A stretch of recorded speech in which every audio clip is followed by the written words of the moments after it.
நீங்க நினைக்கிற அந்த ஹார்ன் வந்து வேற எதுவுமே கிடையாது. அது வேற யாரும் இல்லை, நான் தான். Jailer unlock. Super star Rajinikanth நடித்த மெகா பிளாக் பஸ்டர் ஜெயிலர் திரைப்படம் உருவான கதை உங்கள் சன் நெக்ஸ்டில் மட்டும் கண்டு மகிழுங்கள். இப்பொழுதே ஆப்பை டவுன்லோட் செய்யுங்கள்.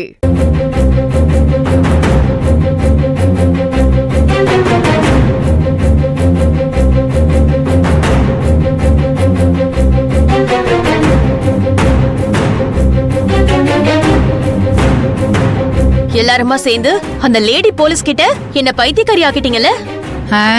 நீ எங்களை போலீஸ்ல சிக்க வைப்ப, அதை பார்த்துட்டு நாங்க சும்மா இருப்போமா? இந்த பிரச்சனைய ஆரம்பிச்சு வச்சதே நீதான் பூர்ணி. நீதான் முதல்ல போலீஸ்ல கம்ப்ளைண்ட் கொடுத்து போலீஸ் வீட்டுக்கு கூட்டிட்டு வந்த.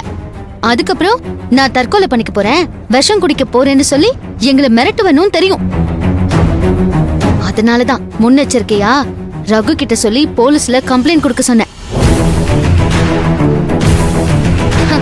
நீ பாட்டுக்கு சொன்ன மாதிரி ஏதாவது பண்ணி தொலைச்சிட்டா நாங்க எல்லாரும் சேர்ந்து உள்ள போய் கம்பி எண்ணிக்கிட்டு இருக்க முடியுமா? அதான் இப்ப போலீஸை நேர்ல வந்து நீ செய்யறதெல்லாம் பாத்துட்டு போயிட்டாங்களே. இனிமே எங்களுக்கு எந்த பிரச்சனையும் இல்ல. இனிமே எந்த பிரச்சனையும் இல்லனா எப்படி? நான் செத்தாலும் பழி உன் மேல வராது, அதானே? அதேதான். அப்படின்னா ஒன்னும் பிரச்சனை இல்ல அத்தை. இந்த சிந்துவ தானே உங்க பையனுக்கு 2ஆம் தரமா கல்யாணம் பண்ணி வைக்கணும்னு நினைக்கிறீங்க. அதுக்கு நான் தானே இடைஞ்சலா இருக்கேன். நீங்க இத்தனை பேர் இருக்கீங்கல்ல, எல்லாரும் சேர்ந்து என்ன கொன்னுடுங்க. போலீஸ் வந்து கேட்டா பைத்தியம் முத்திய அவ தற்கொலை பண்ணிக்கிட்டான்னு சொல்லிடுங்க. போலீஸும் நம்பிடும். ஏமா, எங்களை பார்த்தா என்ன கொலைகார குடும்பம் மாதிரி இருக்கா? நீ சொல்றத பார்த்தா உன்னை கொலை பண்றதுக்கு நாங்க கங்கணம் கட்டிட்டு திரியிற மாதிரில இருக்கு. இந்த பாரு, நிறைஞ்ச வீட்டுக்குள்ள நின்னுக்கிட்டு கொலை தற்கொலை சாவுன்னு இப்படி ஏமா அபசகுணமா பேசிக்கிட்டு இருக்க? இது உனக்கே நல்லா இருக்கா? நான் உயிரோட இருக்கிறப்பவே என்னோட அனுமதி இல்லாம உங்க பையனுக்கு 2வது கல்யாணம் பண்ணி வைக்கணும்னு நினைக்கிறீங்களே, அதுவே என்ன கொலை பண்றதுக்கு சம்மந்தம் மாமா. நீங்க சொல்றீங்களே எங்க வீடு நிறைஞ்ச வீடுன்னு, அங்க இருக்கிறவங்களா என்ன இப்படிதான் பண்ணுவாங்களா? சொல்லுங்க மாமா. ஏய், அதுக்கு பதில் நான் சொல்றேன்.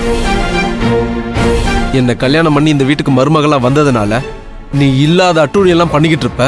உன்னை பொறுத்துக்கிட்டு பூஜை ரூம்ல கொண்டு போய் வச்சு கடவுள் மாதிரி கற்பூரம் ஊதவத்திலாம் காட்டி மரியாதையா உன்னை நாங்க இந்த வீட்டுல வச்சிருக்கணுமா? அப்படிலாம் எந்த அவசியமும் எங்களுக்கு இல்ல. நீ ஏன் நிம்மதியை மட்டும் இல்ல, இந்த குடும்பத்துல இருக்கிற மொத்த பேரோட நிம்மதியை கெடுத்திருக்க.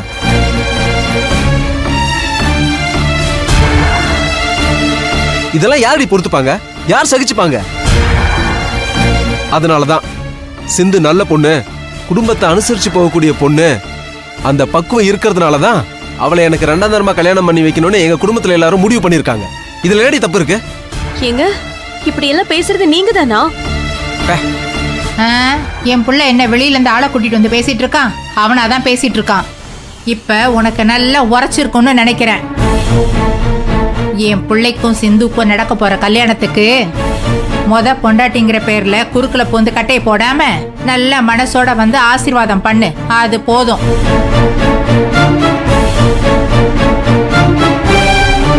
இந்த தற்கொலை பண்ணிக்கிறேன்னு சொல்லி லெட்டர் எழுதி வச்சிருக்கியே, அதை முதல்ல கிழிச்சு போடு.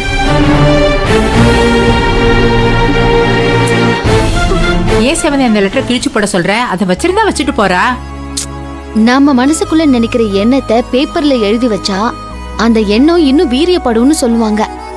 நல்லதை எழுதி வச்சு நல்லது நடந்தா எல்லாருக்கும் சந்தோஷமா இருக்கும். ஆனா இந்த மாதிரி கெட்டதை எழுதி வச்சு ஏதாவது தப்பா நடந்துருச்சுன்னா அது எல்லாருக்கும் பாதிப்பு தான் அத்தை. அதனாலதான் அதை கிழிச்சு போட சொன்னேன்.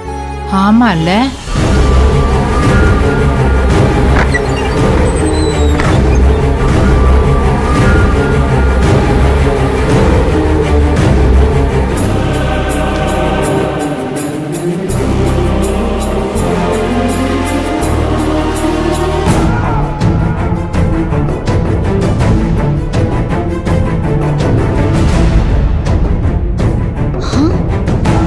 ஏமா, இதையமா எடுத்து பாத்துக்கிட்டு இருக்க? இதை தூக்கி வெளியே போடுமா. இத வெளியே எடுத்து போடுறதுக்கு தான் மாமா நானும் எடுத்தேன். ஆனா இந்த பாட்டில பாருங்களேன், விஷத்தோட அளவு கம்மியா இருக்கு.